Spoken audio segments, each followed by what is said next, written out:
সাথে 44 নম্বর। কৃষি কৌরাক্ষ্য বাণিজ্যং বৈশ্যকর্ম স্বভাবজম পরিচর্যাত্মকং কর্ম শূদ্রস্যাপি স্বভাবজম।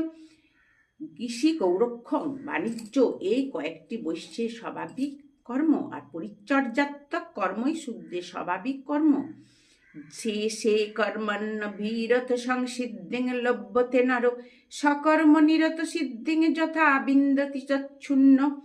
বলছে স্বকর্মে নিষ্ঠা সম্পূর্ণ মনুষ্য সমকর্ণী সিদ্ধি লাভ করিয়া থাকে। সকর্মে নিষ্ঠাবান ব্যক্তি যে রূপে সিদ্ধি লাভ করে তাহা শ্রবণ করো। যত প্রবৃত্তি ভূর্তানাং যেন সর্বমিদং তথং সকন্যা সর্মকন্যা তমভ্যচ্চ সিদ্ধিং বিন্দতি মানব। বলছেন যাহা হইতে ভূতগণের উৎপত্তি অথবা কার্য চেষ্টা হয়, তিনি সেই নিখিল জগৎ ব্যাপিয়া রইয়াছে। মানবগণ নিজ কর্ম দ্বারা তাহারাই অর্চনা করিয়া সিদ্ধি লাভ করে।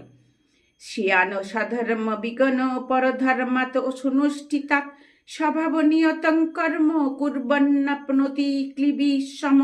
স্বধর্ম অঙ্গহীন হইলে সমগ্ররূপে অনুষ্ঠিত পরধর্ম অপেক্ষা শ্রেষ্ঠ স্বভাববিহিত কর্ম করিলে মনুষ্যগণ পাপভাগী হয় না।